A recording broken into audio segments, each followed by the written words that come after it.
At 11:47 on a Tuesday night, a billionaire burst through the emergency room doors carrying a bleeding woman in his arms. His $400 shirt was soaked in her blood. His hands were shaking. He screamed at every nurse in sight to save her life. But here is what he did not know. 20 feet away, behind a thin hospital curtain, his pregnant wife was lying in a hospital bed, alone, hooked to monitors. Her blood pressure so dangerously high that doctors were preparing to deliver her baby 8 weeks early. She heard him before she saw him. She recognized his voice, the same voice that had whispered, "I love you," that morning, the same voice now screaming another woman's name. And when that curtain opened and their eyes met across that emergency room, she saw everything. The blood on his shirt, the woman on the gurney, the 6 years of lies written across his face in a single, devastating second. What she did next shocked everyone in that hospital. But what she discovered 3 weeks later about why he was really with that woman, that is the part of this story that will keep you up tonight. This story carries a lesson that every woman needs to hear and no one teaches you. The opposite of betrayal is not revenge. It is rebuilding. It is the moment you stop asking, "How could he do this to me?" and start asking, "What am I going to do for myself?" Your worth was never defined by someone who chose not to see it. If this message resonates with you, leave a comment and tell me, have you ever had to rebuild your life from something you never saw coming? Hit that like button if you believe every woman deserves to know her own strength. Share this with someone who needs to hear it tonight. And if you are new here, subscribe and to turn on notifications so you never miss a story that might change how you see yourself. Now, let this story begin. The automatic doors of Greenwich Hospital exploded open at 11:47 on a Tuesday night, and Grant Mitchell came through them like a man outrunning something that had already caught him. He was carrying a woman in his arms. She was unconscious, her head tilted back at an angle that made the nurses at the triage desk stand up immediately. Blood ran from a gash above her left eyebrow, trailing down her temple and into her blonde hair, and it had soaked through the shoulder of Grant's $400 dress shirt so thoroughly that the fabric clung to his skin like a second layer. "She fell!" he shouted, his voice breaking across the sterile white waiting room. "She hit her head on the bathroom counter. She was conscious for a minute, and then she passed out. Someone help her. Someone help her right now." 2 nurses rushed forward with a gurney. A resident appeared from behind the triage station, already pulling on gloves. They took the woman from his arms with practiced efficiency, and Grant stood there in the fluorescent light, his hands still extended, his chest heaving, blood on his skin that was not his own. The woman on the gurney was beautiful, even in crisis. She wore a silk robe that had fallen open to reveal a black slip dress underneath. Her shoes were missing. Her makeup was smeared, but still visible, the kind of precise, expensive face that does not happen by accident. She looked like she had been interrupted in the middle of something private. The nurses wheeled her through the double doors into the treatment area. Grant followed, his expensive shoes leaving faint red prints on the polished floor. A nurse stopped him with a firm hand on his chest. "Sir, we need you to wait here while we assess her. Are you her husband?" Grant hesitated. It was a small hesitation, barely half a second, but it contained an entire confession. "No," he said, "I'm not her husband." "What is your relationship to the patient?" Another hesitation. She's a close friend." The nurse's expression did not change. She had worked emergency rooms for 19 years. She knew exactly what close friend meant when a man showed up at midnight covered in a woman's blood and wearing a wedding ring that did not match the woman on the gurney. "We'll update you shortly. Please have a seat." Grant did not sit. He stood in the center of the treatment area hallway, running both hands through his hair pacing 3 steps in one direction and 3 steps back. He looked like a man performing a calculation and not liking the answer. That was when the curtain in Bay 3 pulled open. A nurse stepped out, adjusting an IV line, and for 2 seconds the curtain was wide open, and there in the hospital bed, wearing a pale blue gown with monitors attached to her chest and an IV drip running into her left arm, was Caroline Mitchell, his wife, 7 months pregnant, alone. Their eyes met across 20 feet of hospital corridor, and the world stopped making sound. The monitors beeped, but neither of them heard it. The nurse said something, but neither of them registered it. There was only this: a man standing between two rooms, blood on his shirt, from a woman who was not his wife, and his pregnant wife staring at him from a hospital bed where she had been admitted alone, without his knowledge, because her blood pressure had been dangerously high for weeks from the stress of living with his lies. Caroline looked at him. She looked at the blood on his shirt. She looked at the direction they had taken the other woman, and her face did something he had never seen before in 6 years of marriage.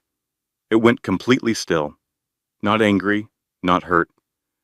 Still the way a lake goes still before a storm arrives.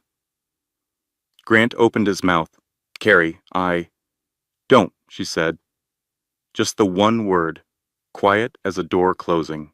But to understand how Caroline Mitchell ended up staring at the complete destruction of her marriage under fluorescent hospital lights, we need to go back exactly 47 days.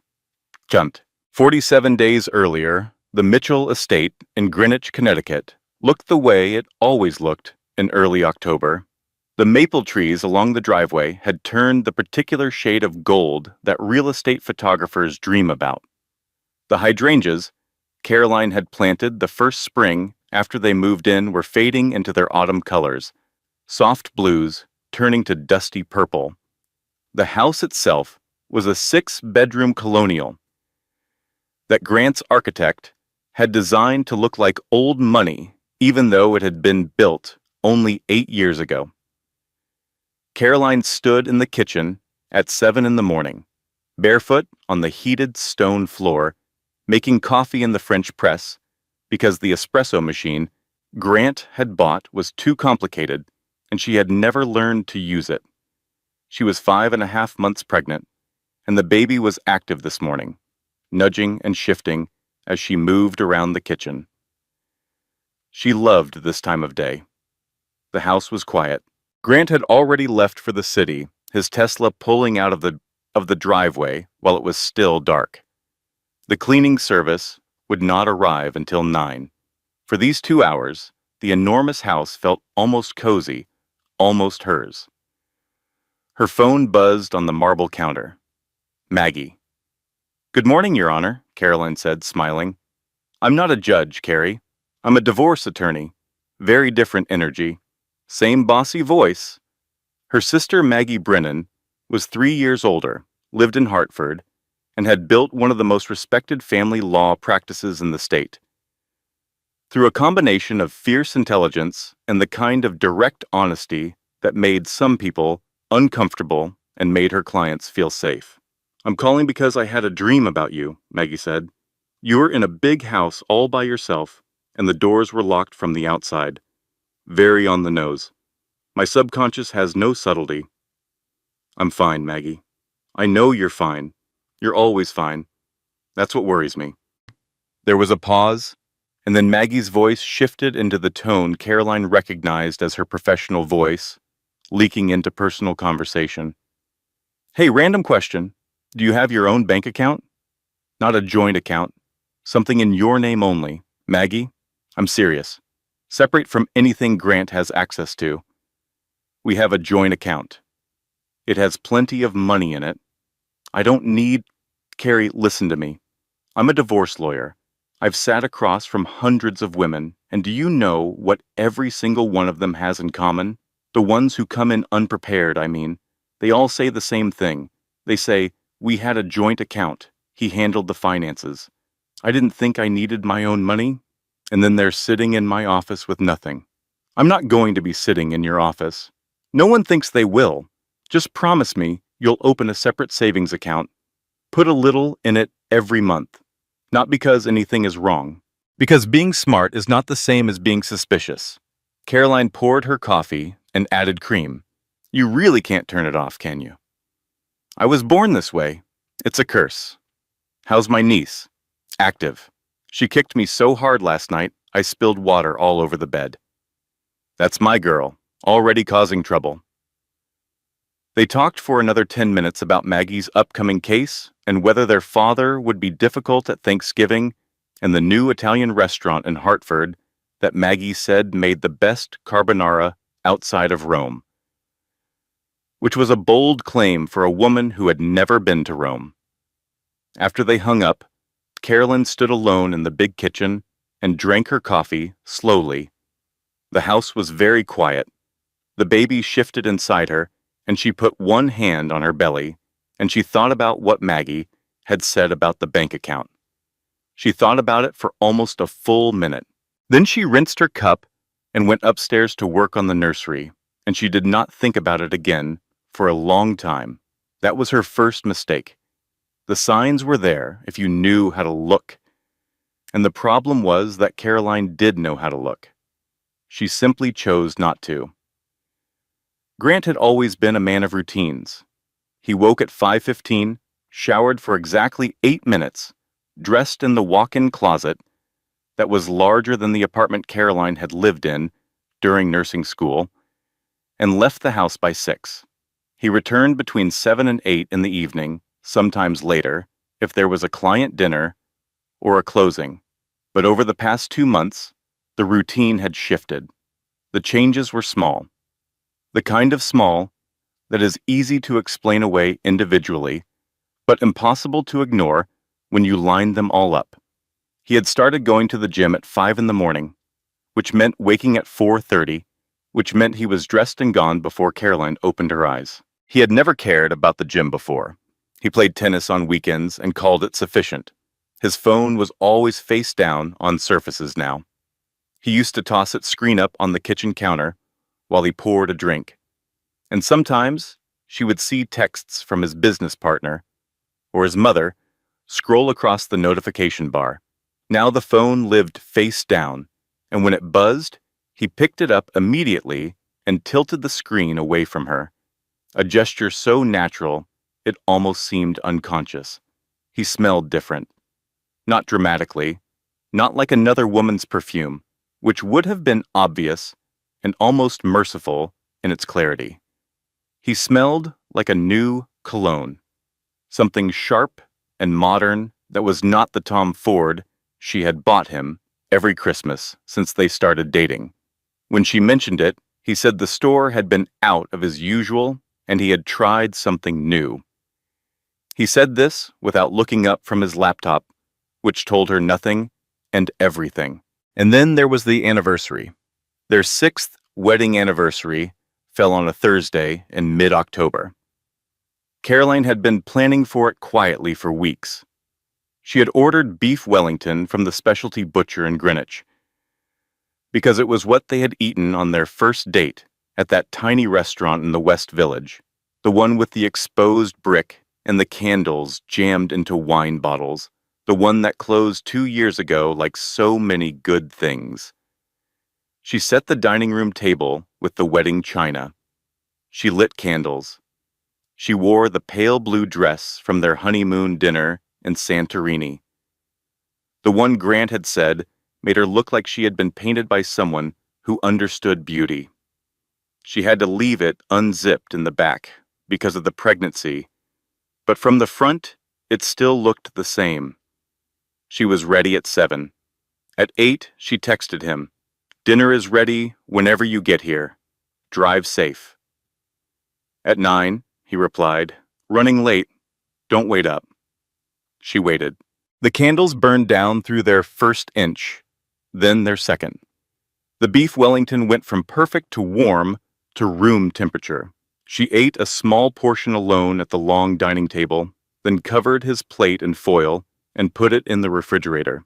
At 10:30, she moved to the living room and tried to read. The words swam on the page. The baby kicked, and she put her hand on her belly and talked to her the way she had started doing when the house felt too quiet.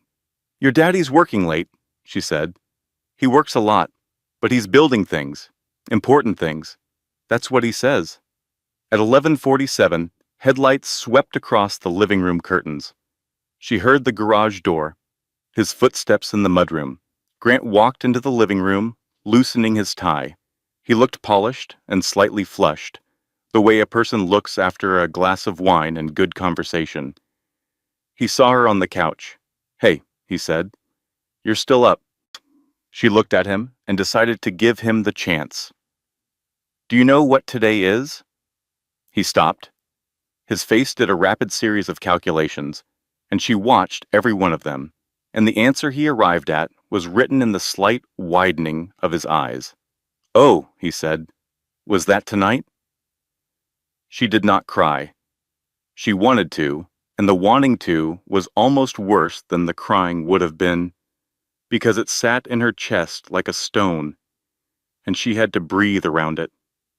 "I made beef Wellington," she said. "Carrie, I'm sorry. The Halverson closing ran late, and then there was a client dinner I couldn't get out of.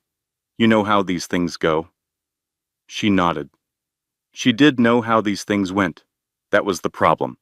She knew exactly how these things went, and she was beginning to understand that the things she knew and the things she told herself were two very different landscapes. "It's in the fridge," she said. "You can heat it up." She went upstairs. She brushed her teeth. She got into bed. She lay in the dark with her hands on her belly and listened to the baby's heartbeat through her own body, and she did not sleep for a very long time. The next morning, she found the receipt. It was in the inside pocket of the suit jacket he had worn the night before, the one he had draped over the back of the kitchen chair instead of hanging up, which was unusual because Grant was meticulous about his clothes. She was gathering it up to take to the dry cleaner when the slim piece of paper slipped out and fluttered to the floor. La Grenouille, 2 covers, a pre-fixed dinner, a bottle of wine listed at $940. The date was last night, their anniversary. Caroline stood in the kitchen holding this small piece of paper, and the stone in her chest from the night before cracked open, and what was inside it was not sadness, it was knowledge. The cold, clear, terrible knowledge of a woman who has been looking away from the truth and has just been forced to look directly at it.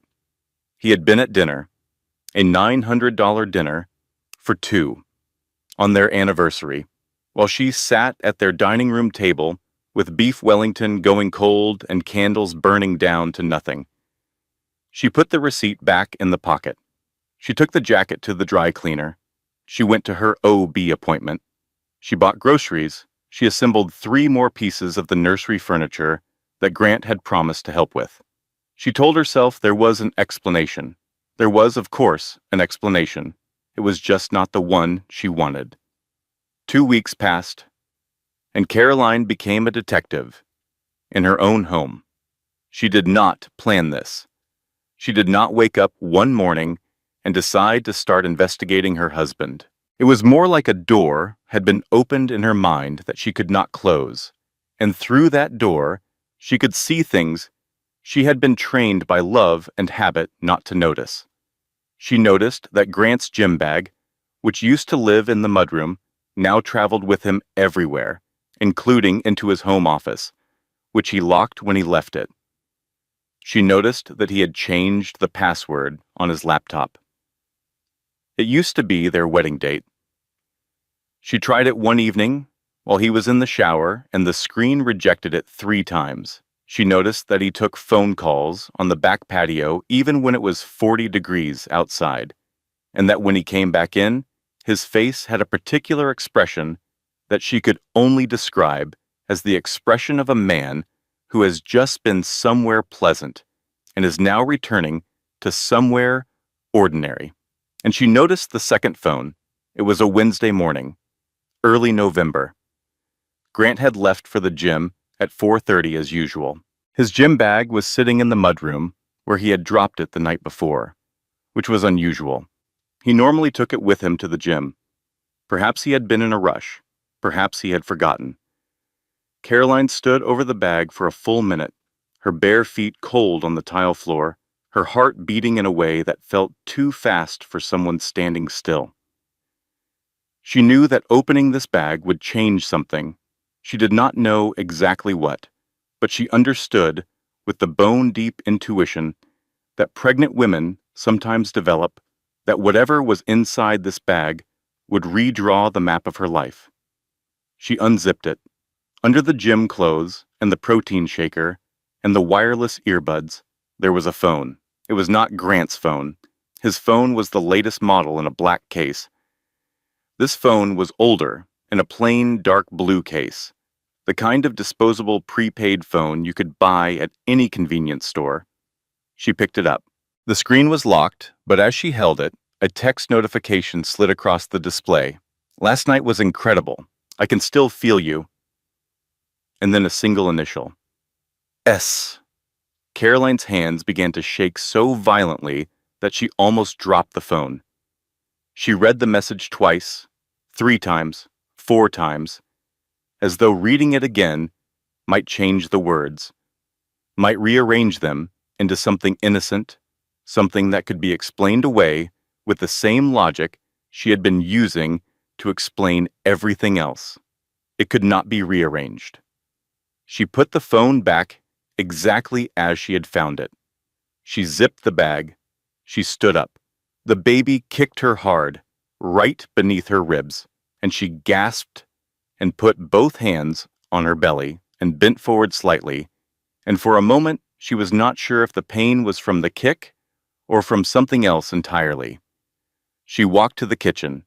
She sat at the counter. She picked up her phone and called Maggie.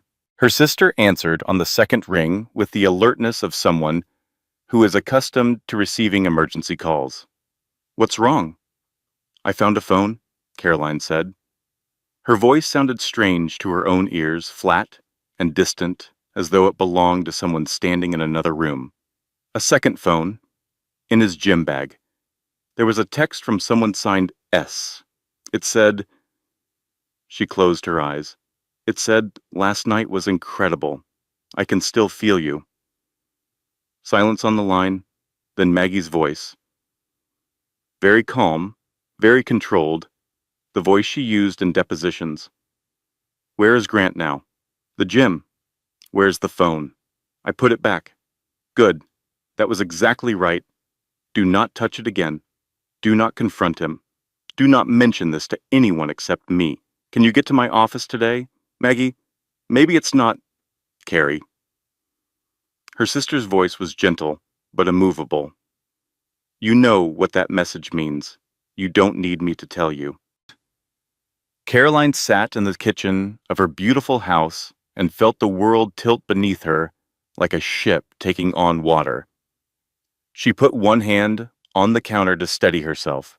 The baby moved, and she realized she was crying silently, the tears running down her face and dropping onto the marble surface. "I can't come to your office," she said. "He'll notice. He monitors the joint credit card. He'll see the toll charges to Hartford." Maggie paused. "He monitors your spending?" "He says it's for tax purposes."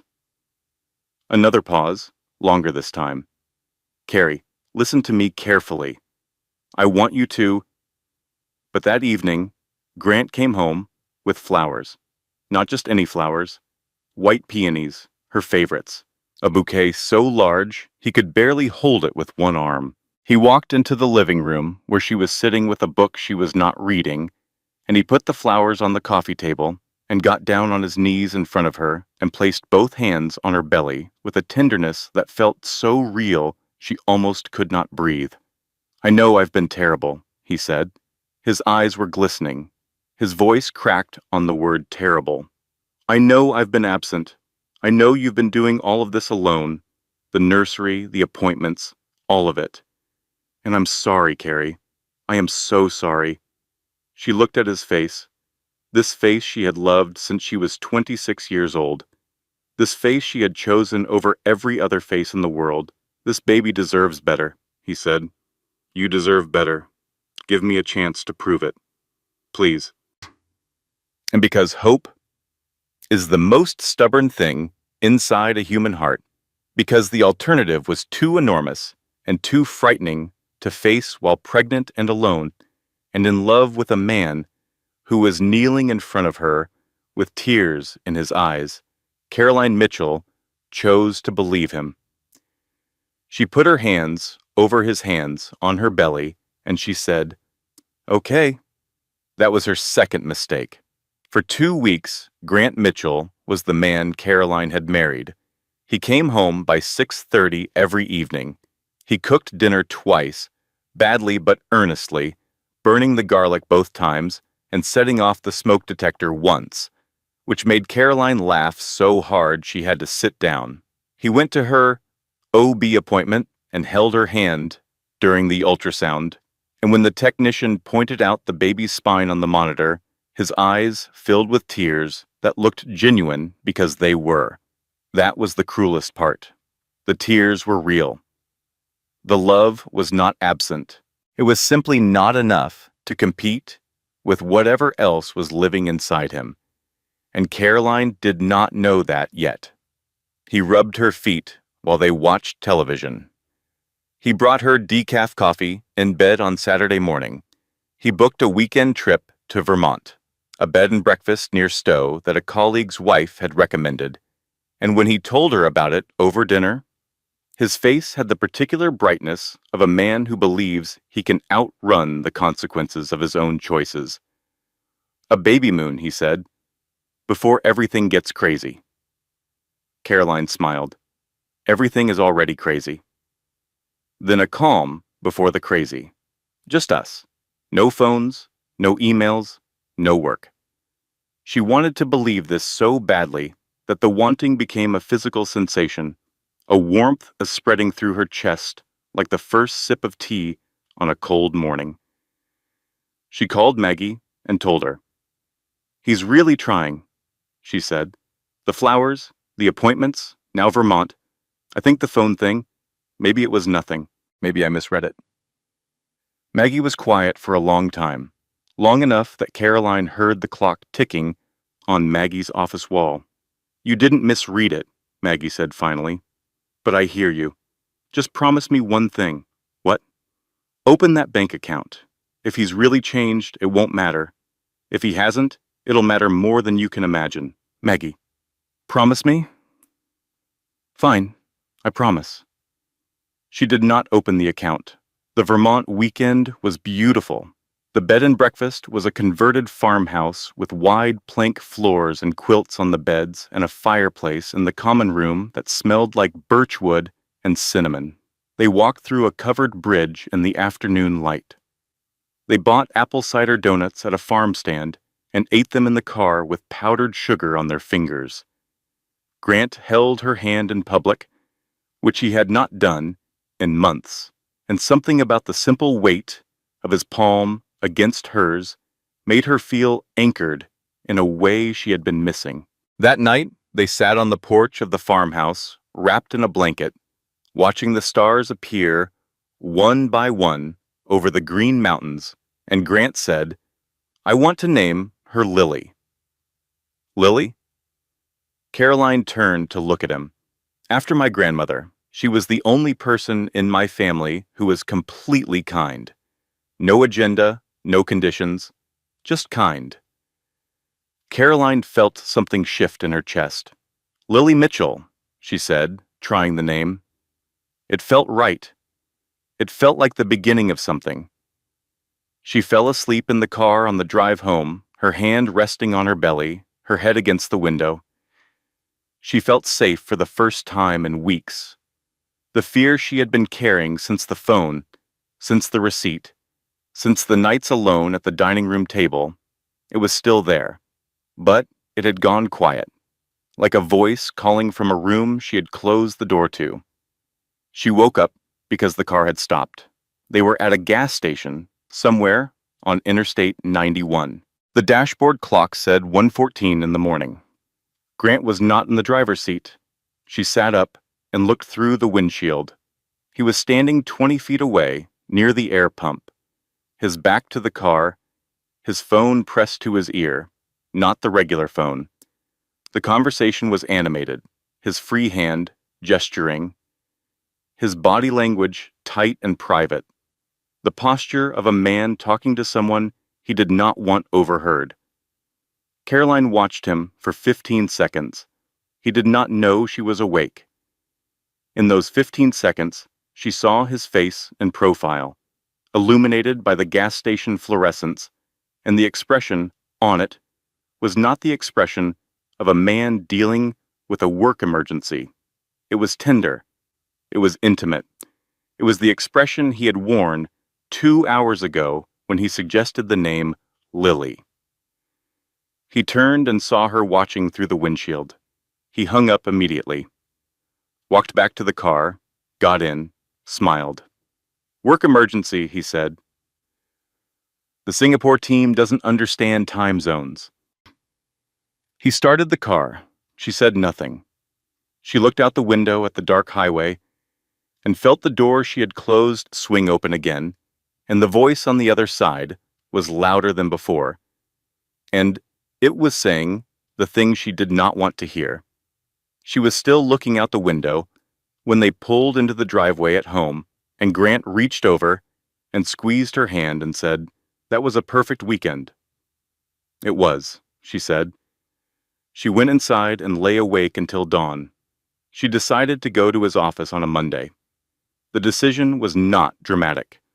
There was no moment of steeling herself in the mirror, no tearful resolve. She simply woke up that morning and knew with the calm certainty of a woman who has finished negotiating with herself that she needed to see the truth with her own eyes.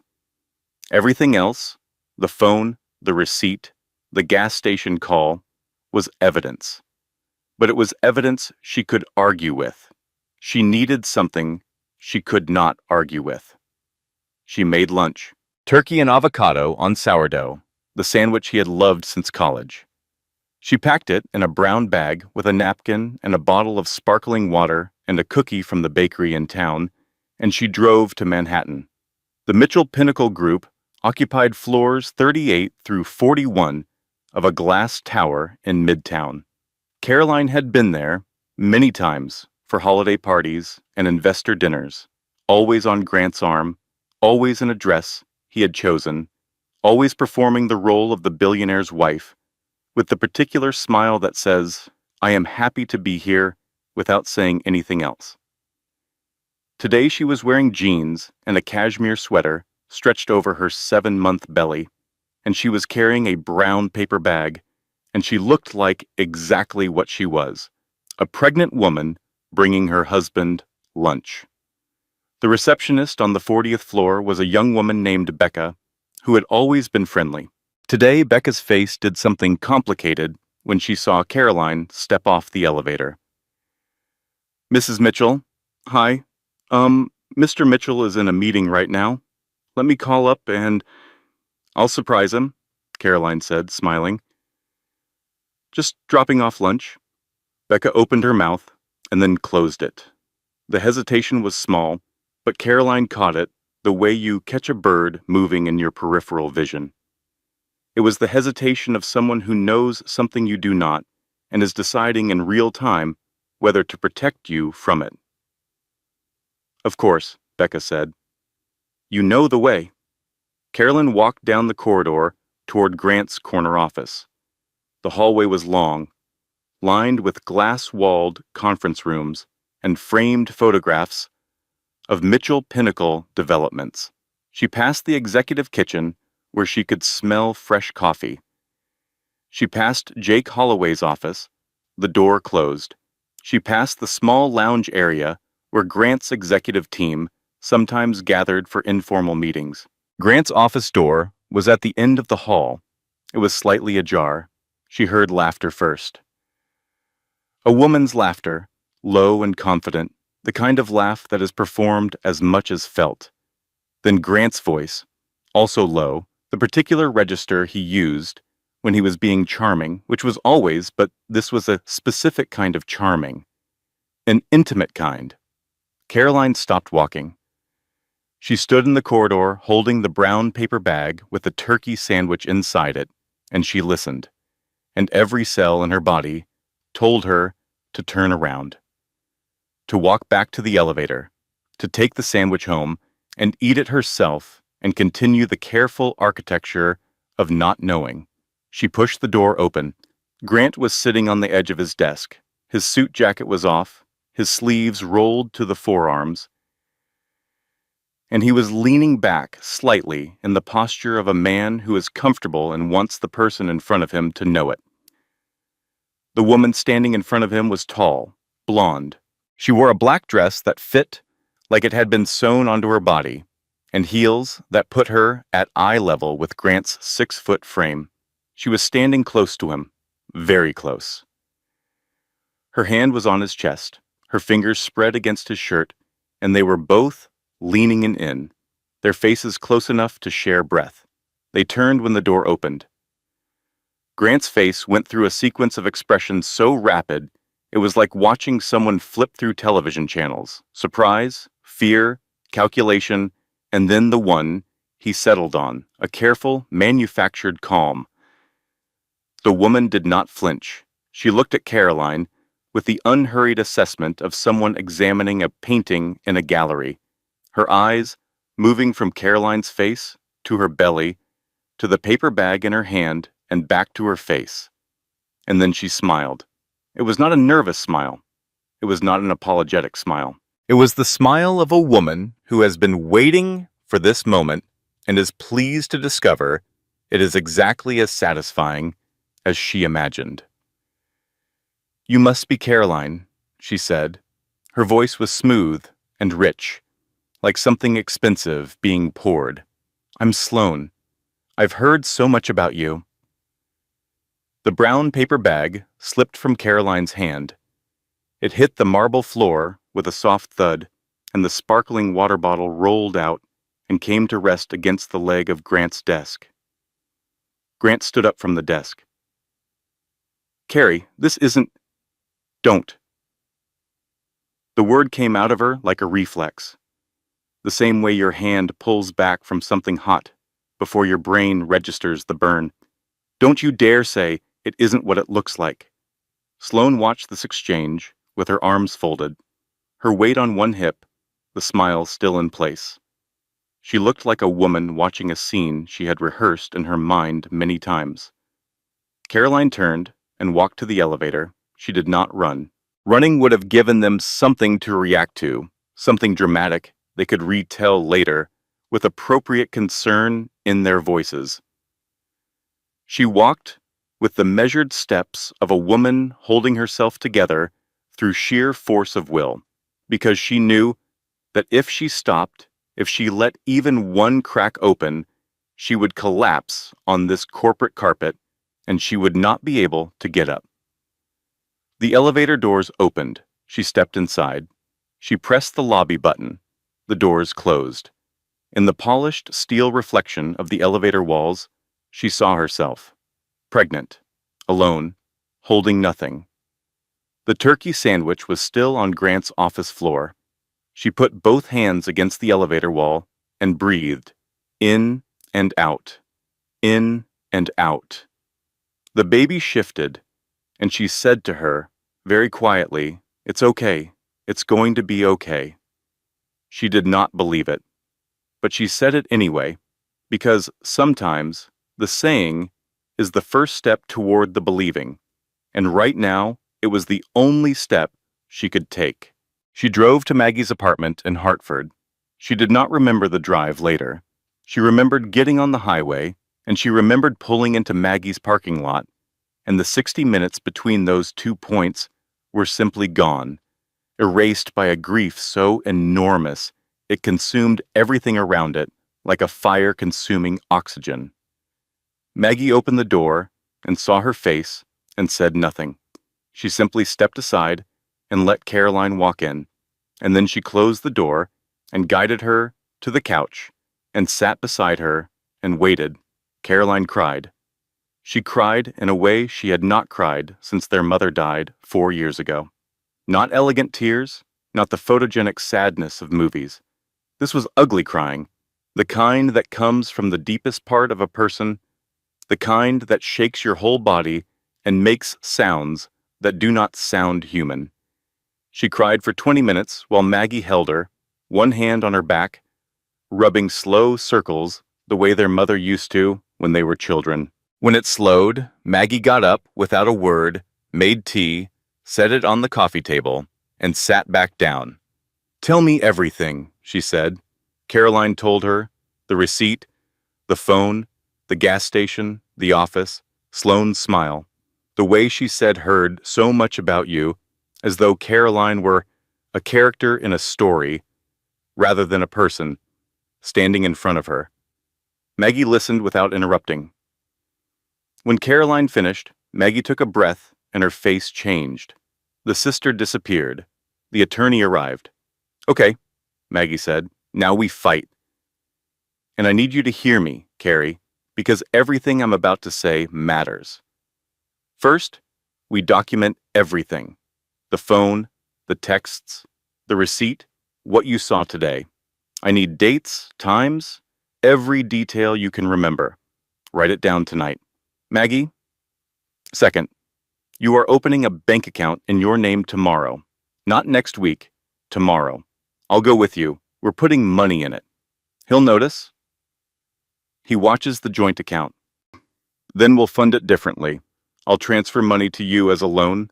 We'll document it properly. I can't take your money. You're not taking it. You're borrowing it. And I promise you, Carrie, after this divorce, you'll be able to pay me back 100 times over." Caroline wiped her face with the back of her hand. "Maybe I should just talk to him. Maybe we can—" "No. Third, you do not leave that house. In Connecticut, if you leave the marital home, it can complicate custody and property claims. You stay. He can leave, but you stay. Custody?" The word hit her like a physical blow. I know. But we have to think about this now. And fourth, you do not speak to Grant without me present. From this moment on, I am not your sister. I am your attorney. She reached across the couch and took both of Caroline's hands. But when this is over, and it will be over, I'll be your sister again. And I will be the proudest sister in the state of Connecticut. Caroline looked at her through swollen eyes. "When did you get so tough?" "I was always tough. You were always kind. That's why we make a good team." Maggie paused, then added, "Also, I should tell you something about Sloane Prescott. You know who she is?" "I recognized the name when you said it. Sloane Prescott. Her father is Charles Prescott. He runs Prescott Capital Partners, one of the biggest private equity firms on the East Coast. If she's involved with Grant, this might be more than an affair." "What do you mean?" "I mean Grant's company has been in the news. Rumors of cash flow problems. A big development deal that went sideways." Maggie's eyes were sharp. "I mean, sometimes a billionaire doesn't cheat because he's bored. Sometimes he cheats because the woman comes with an $80 million investment attached." Carolyn stared at her. The room tilted slightly. "I'm going to look into this," Maggie said. "And I need you to be brave, Carrie. Braver than you think you can be. Can you do that?" Caroline put her hands on her belly. The baby kicked, hard, right against her palm, as though offering her own answer. "I can do that," she said. Grant's counterattack came faster than either of them expected. He did not call Caroline that night with apologies or explanations. He called her with a strategy, and the precision of it told her everything about how long he had been preparing for this moment. "I think we should talk," he said, his voice measured and calm, the voice of a man leading a board meeting. "What you saw today was not what you think. Sloane is a colleague. She's physically demonstrative. I should have set better boundaries, and I'm sorry for that. But I need you to understand that your hormones and the stress of the pregnancy are making you interpret things in the worst possible light.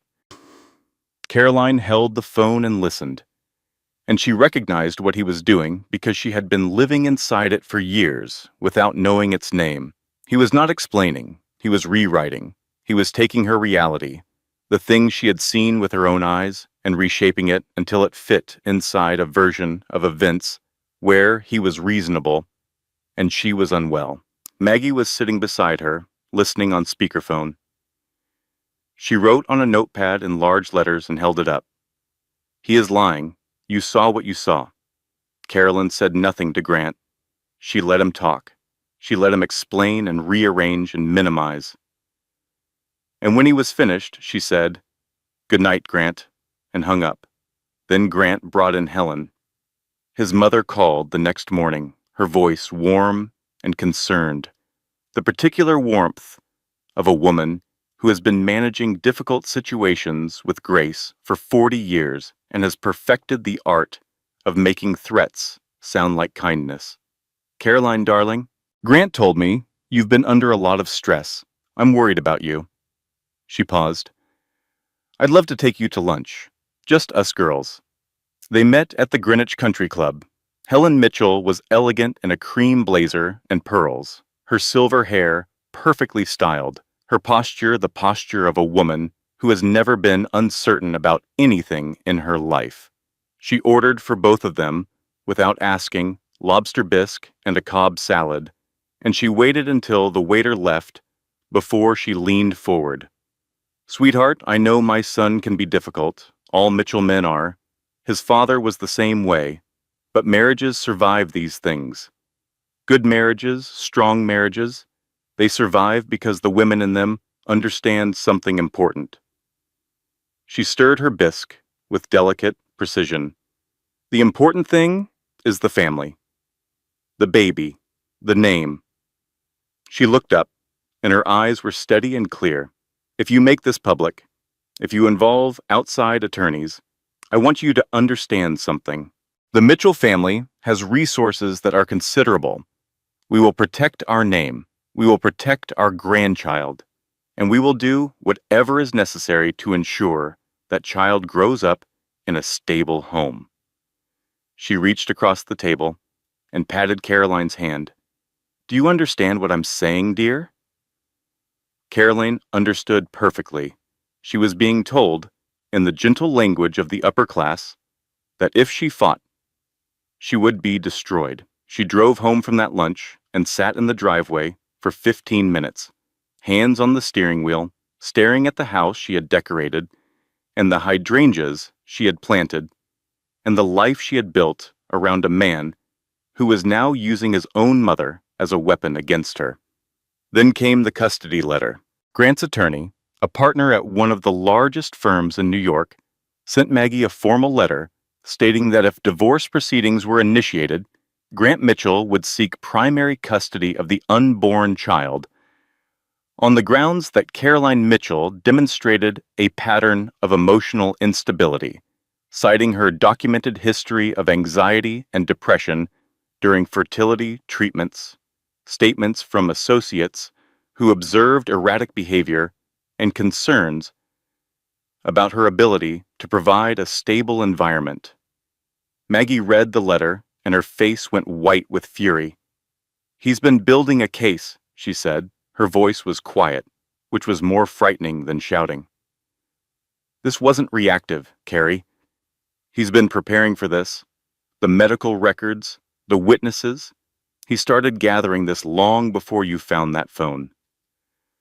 The words hit Caroline like a series of physical blows. Not just that he was cheating, not just that he was planning to leave, but that he had been systematically constructing a case to take her child while she was at home, assembling the nursery furniture by herself and making his favorite dinner, and choosing to believe his lies because the truth was too terrible to hold. She sat on the bathroom floor because it was the only room with a lock on the door. She was 7 months pregnant, and her back ached, and the tile was cold under her legs, and she could not stop shaking. "What if he takes my baby?" she whispered into the phone. Maggie's voice came through the speaker immediately, fierce and absolute. Over my dead body. Do you hear me? Over my dead body. The call from Jake Holloway came on a Thursday morning. Caroline did not recognize the number. She almost did not answer, because unknown numbers had become a source of anxiety. Grant's attorney, Helen's assistant, various people she did not want to speak to, but something made her pick up. Mrs. Mitchell. The voice was male, tired, familiar in the way that voices you have heard at dinner parties and holiday gatherings are familiar without being intimate. This is Jake Holloway, Grant's CFO. I need to talk to you, and I need you to not tell Grant about this call. They met at a diner in Norwalk, 30 minutes from Greenwich, the kind of place with vinyl booths and laminated menus and coffee that came in heavy ceramic mugs. Jake was sitting in the back booth when she arrived. He looked terrible. His suit was wrinkled, his tie loose, and there were dark circles under his eyes that suggested he had not been sleeping for some time. "Thank you for coming," he said. He wrapped both hands around his coffee mug as though it were the only warm thing left in the world. "I've been going back and forth about this for weeks, whether to call you, whether it was my place. What is this about, Jake?" He took a breath. "Sloane Prescott isn't just an affair. She's a transaction." And then he told her everything. 6 months ago, Mitchell Pinnacle had been on the edge of collapse. A massive development project in Hudson Yards had gone catastrophically over budget. Subcontractors were threatening lawsuits. Banks were pulling lines of credit. Grant needed $80 million in emergency capital, or the company would go under, and going under would mean not just bankruptcy, but criminal exposure. There were financial irregularities that Grant's accounting team had been covering. Charles Prescott's firm had the capital. Charles Prescott also had a daughter who had been pursuing Grant at industry events for over a year. Grant made the calculation. He began the affair with Sloane. Within weeks, Charles Prescott invested $80 million into Mitchell Pinnacle. In return, Grant made promises. He would divorce Caroline after the baby was born. He would marry Sloane. The Mitchell and Prescott families would merge their interests. He was going to wait until the baby came, Jake said, staring into his coffee. He wanted to be able to tell the court he tried. The reconciliation, the flowers, Vermont, that was all theater. He was building a narrative for the custody case. Devoted husband tries to save marriage. Unstable wife refuses to cooperate. Caroline felt the diner tilt around her. The baby shifted, pressing against her ribs, and she put one hand on the table to steady herself. "The custody threats aren't a reaction to you finding out," Jake continued. "They were the original plan. He was always going to fight for primary custody. Sloane's father insisted on it. He wants his grandchildren, the Mitchell heir, raised in what he calls the right environment." "Why are you telling me this?" Caroline asked. Her voice was steady, which surprised her. Inside, she was falling, but her voice was steady. Jake looked up from his coffee.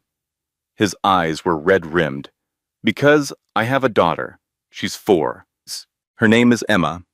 And if someone did this to her in 20 years, if some man sat in a boardroom and planned the systematic destruction of her life like it was a quarterly report, I would want someone to tell her the truth." He reached into his jacket and pulled out a folder. "These are financial records.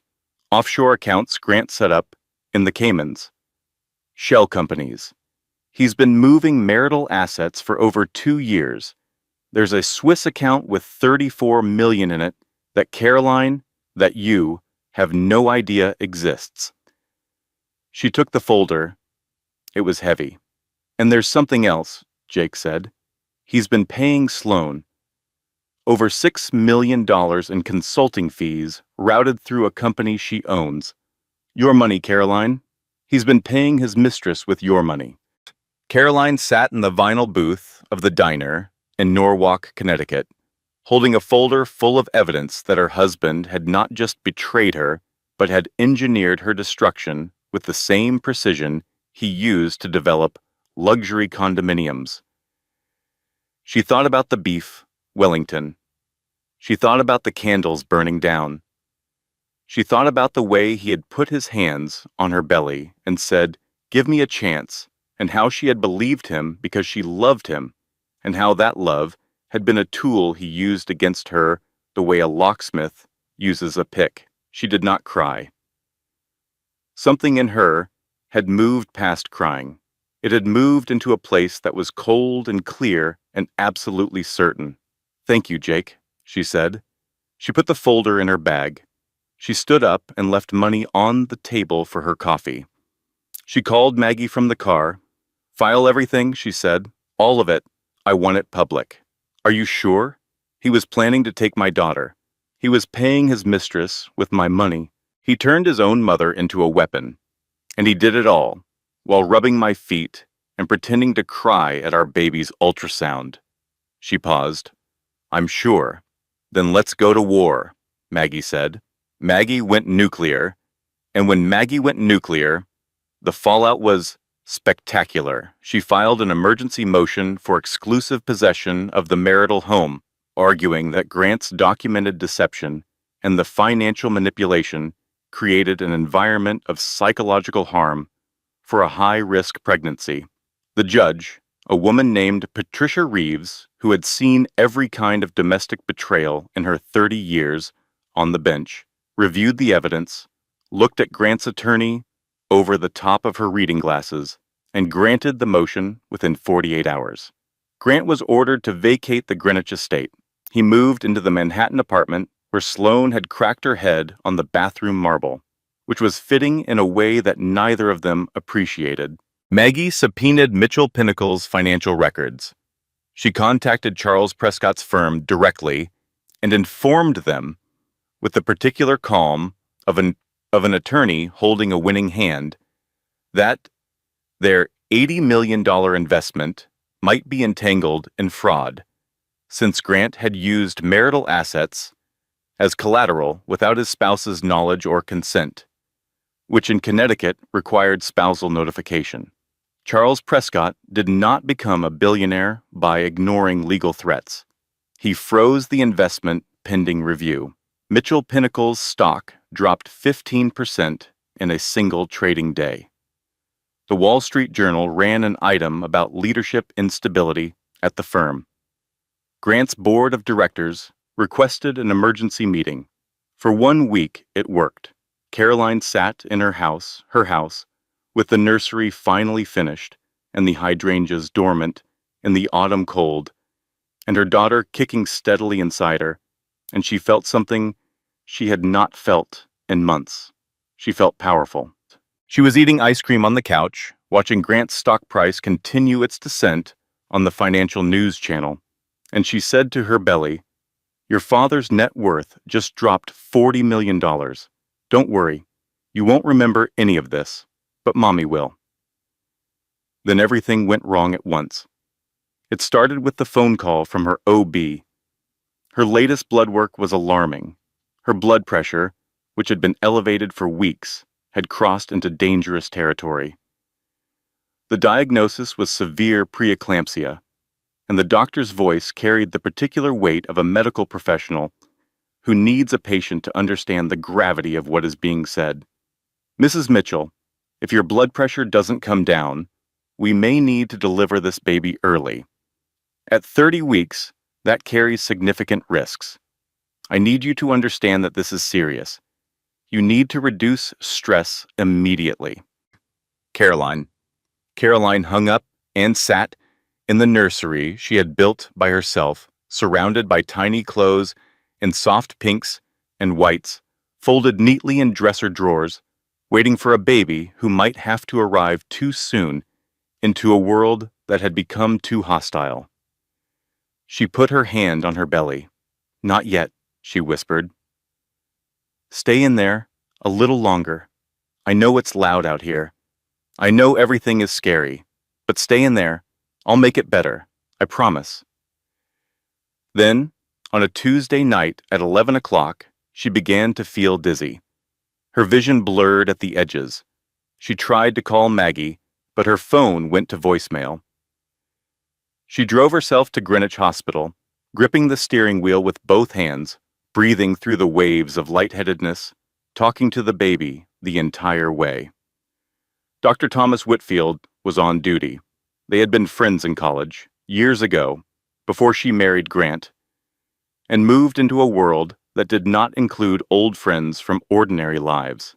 He was kind and competent, and his face when he saw her blood pressure reading told her everything his words were trying to soften. "Carrie, your pressure is 180 over 110. This is severe. We need to stabilize you right now, and if it doesn't come down in the next hour, we're looking at an emergency delivery tonight." She lay in the hospital bed, with monitors beeping around her, and an IV in her arm, and the baby moving restlessly inside her, as though she could sense the urgency. And Caroline was more afraid than she had ever been in her life, not for herself, for Lily. Then the ER doors burst open, and Grant arrived, carrying Sloane, and everything she thought she knew about the limits of pain expanded to include new territory she had not known existed. The baby came at 2:17 in the morning. She was born by emergency surgery, 8 weeks early, in an operating room that smelled like antiseptic and adrenaline, while Grant Mitchell stood in a hospital corridor between two rooms, trying to decide which direction his life was supposed to go, which was a decision he should have made a long time ago and never had. Lily Mitchell weighed 4 pounds and 2 ounces. She had a full head of dark hair, impossibly tiny fingers that curled around the edge of her blanket, and a cry that was thin and fierce. The cry of someone small who had decided to arrive in the world on her own terms. She was placed in the NICU in an incubator with a feeding tube and monitors and the careful, constant attention of nurses who knew how to keep fragile things alive. Caroline watched her through the glass and felt something she had never felt before, a love so enormous and so absolute that it rewrote every other feeling she had ever had. The betrayal, the fear, the grief, they were all still there, but they were smaller now, pushed to the margins by this tiny person breathing steadily under warm lights. Maggie arrived at 3 in the morning.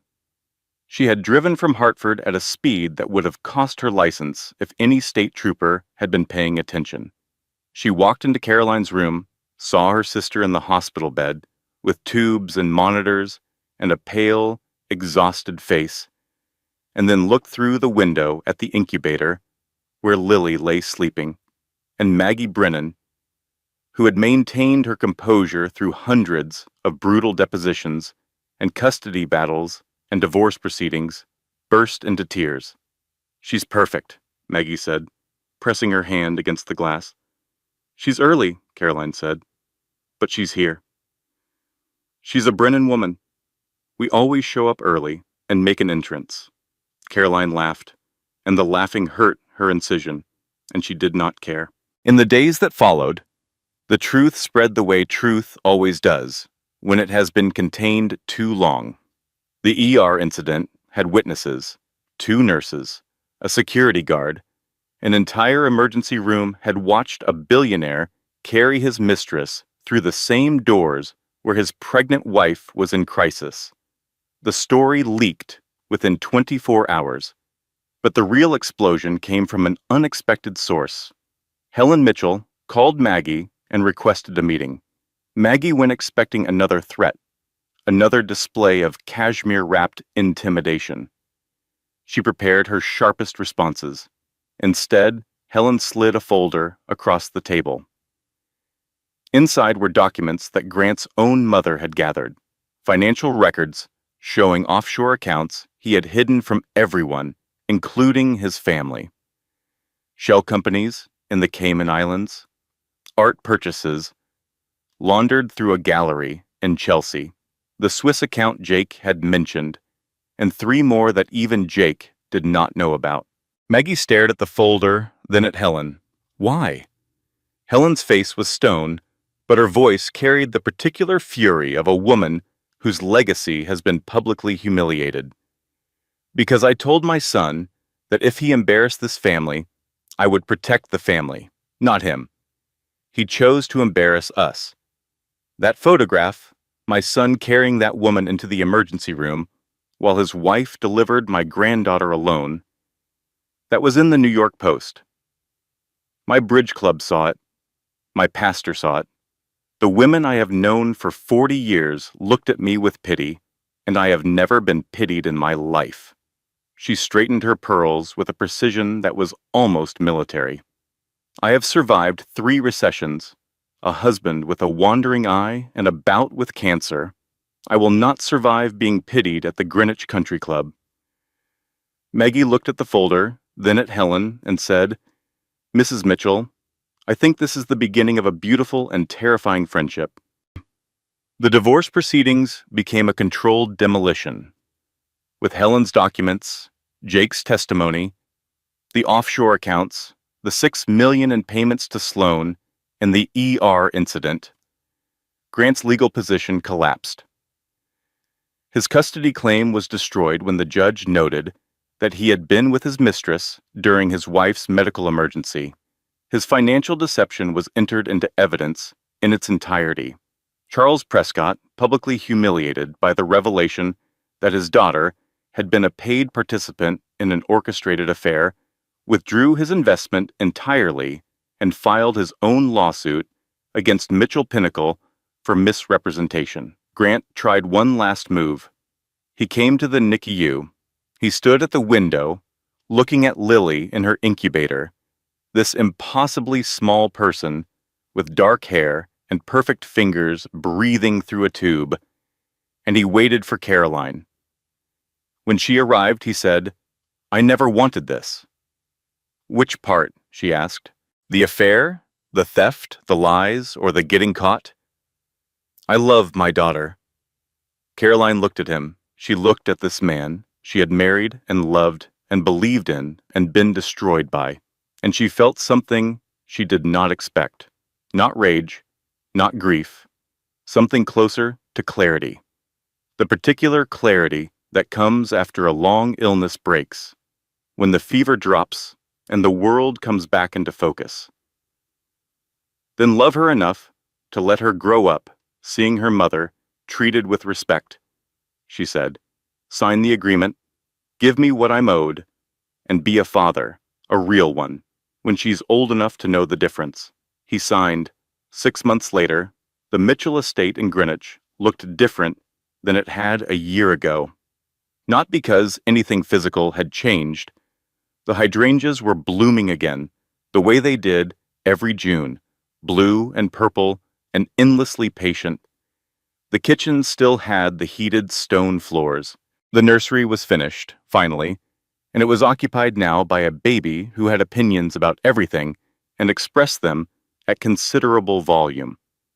What was different was the feeling of the house. It was lighter. The air moved more freely. The silence, when it came, was peaceful rather than oppressive. It was a house with space for breathing. Caroline had returned to nursing, part-time, at a women's health clinic in Stamford. She had gone back because she needed to work, and not just for the money, though the money mattered.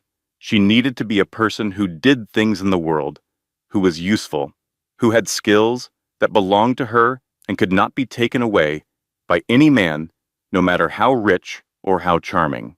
She told Maggie this on a Sunday evening in July. They were sitting at the kitchen table, the same table where Caroline had once waited alone on her anniversary, and they were eating pasta that Caroline had made and drinking wine that Maggie had brought, and Lily was in her high chair investigating a piece of bread with the intense focus of a tiny scientist.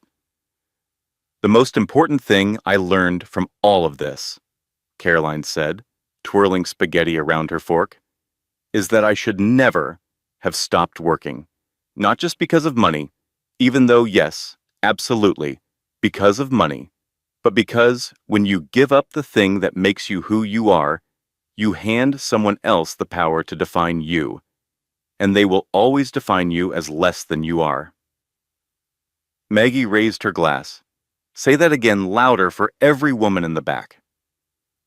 I'm serious, Maggie. Grant told Sloane I was difficult. He told his mother I was unstable. He told his lawyer I was unfit. And you know why those lies almost worked? Because I had no evidence to the contrary. I had no career, no independent finances, no life outside of his. I had made myself so small that when he described me as nothing, it was almost plausible. It was never plausible, Maggie said firmly. Not for 1 second. But it could have been, to a judge who didn't know me, to a court that only saw what Grant's lawyers presented. She looked at Lily, who had abandoned the bread and was now reaching for a piece of pasta with the determination of a mountaineer. I'm never going to let that happen again, and I'm going to make sure she never has to. Caroline had used part of the divorce settlement to establish a fund. It was small but growing, and its purpose was specific. Emergency financial support for women leaving marriages who needed immediate resources, money for a security deposit, first month's rent, groceries, legal consultation. The basic infrastructure of a new life that so many women did not have access to when they needed it most. She called it the Lily Fund. Grant saw Lily every other weekend. He was trying. He was not good at it yet. He held her awkwardly, like someone handling an expensive object they were afraid to break. He did not know her schedule, her preferences, the specific way she liked to be held when she was tired, with her head against the left shoulder, never the right. But he showed up. He was present. And Caroline believed cautiously that he might eventually become the father Lily deserved. Not because he had changed, but because Lily would change him. Babies had that power. They made you larger than your worst self, if you let them. Sloane Prescott had moved to Miami after her father cut off her funding. The last anyone heard, she was dating a retired hedge fund manager who was twice her age and half as interesting as he believed himself to be. Caroline felt nothing about this. Sloane had been a weapon, not a person, in the architecture of Grant's plan. Hating her would have been like hating a bullet instead of the person who fired it. Helen Mitchell sent a hand-embroidered blanket for Lily's christening. It arrived in a box from Bergdorf's with a card written in Helen's precise, elegant handwriting. It read, "To my granddaughter, be smarter than the men in your family. It will not be difficult." Caroline put the blanket in the crib and laughed for a long time. And then it was Thanksgiving.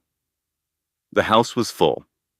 Maggie was there, of course, already on her second glass of wine and telling a story about a client's husband who had tried to hide assets inside a collection of rare baseball cards, which she had discovered and which the judge had not found amusing. Thomas Whitfield was there too. He had been checking on Lily during her NICU stay and then after, and somewhere in all those visits and conversations in hospital corridors and text messages about feeding schedules, something had begun. Caroline did not have a name for it yet. It was too new and too tentative to name. But it was warm, and it was real, and it did not require her to be anyone other than who she was, which was the most remarkable thing about it. Two of Caroline's old nursing friends had reconnected after the story became public. They had reached out not with gossip or pity, but with the simple, powerful words, "We're here. What do you need?" They were at the table now, arguing cheerfully about whether the stuffing recipe but needed more sage. Lily was in her high chair, systematically destroying a sweet potato with the focus and intensity of a person conducting important research. Her face was orange. Her hands were orange. The tray of the high chair was orange. She looked enormously pleased with herself. The table was set beautifully but not perfectly. One of the candles was crooked because Maggie had bumped it during her baseball card story. There was a wine stain on the tablecloth from a gesture that had been slightly too dramatic. The turkey was slightly overdone because Caroline had been giving Lily a bath when the timer went off, and by the time she got back to the kitchen, the bird had crossed the line from golden to ambitious. It did not matter. None of it mattered. It was messy and loud and imperfect and absolutely real. Caroline stood in the kitchen doorway for a moment, holding a dish of roasted Brussels sprouts, watching all of it. Maggie arguing about the sage, Thomas laughing, her friends filling their glasses, Lily conducting her sweet potato experiments with the seriousness of a Nobel laureate. A year ago, she had been sitting at this table alone, candles burning down, beef Wellington going cold, waiting for a man who was having a $900 dinner with someone else. Now the table was full. She set down the Brussels sprouts and took her seat. Maggie raised her glass. "To Carrie," she said, "who burned her life down and built a better one." "I didn't burn it down," Caroline said. "He did? I just refused to stay in the ashes." They drank. Lily banged her spoon on the high chair tray with the percussive enthusiasm of a one-woman band. Sweet potato flew in a small arc and landed on Thomas's sleeve. He looked at it, looked at Lily, and said with complete sincerity, "Thank you. I was hoping for some sweet potato on my shirt." Everyone laughed. The candles flickered. The crooked one tilted a little further, and nobody fixed it, because it was fine. Everything was fine, not perfect, not the magazine version of a life, but fine in the way that matters, which is to say, warm and honest, and full of people who showed up. Caroline looked around the table one more time. She thought about the woman she had been a year ago, the one who had stood in a corporate office, holding a brown paper bag, watching her world end. She thought about the woman she was now. They were the same person, but they were not. The second woman had been built by the first woman's pain, the way a forest grows back after a fire, different but alive, and sometimes more beautiful for having survived. She picked up her fork. She took a bite of the slightly overdone turkey. It was delicious. Outside, the first snow of the season had begun to fall. It covered the hydrangeas and the stone walkway and the driveway where Grant's car used to sit, and it made everything clean and quiet and new. Caroline Mitchell learned something that year that no one teaches you and everyone needs to know. The opposite of betrayal is not revenge. It is rebuilding. It is the moment you stop asking, "How could he do this to me?" and start asking, "What am I going to do for myself?" It is sweet potato on a baby's face, and a crooked candle, and a sister who drives too fast, and a table full of people who showed up. Not because you were a billionaire's wife, but because you were you, and you were always enough. This content was carefully researched, developed, and manually edited by our team to deliver meaningful stories with real life lessons. Every word is crafted with intention because we believe storytelling has the power to heal, to inspire, and to remind you that you are never as alone as you feel. Thank you for being here.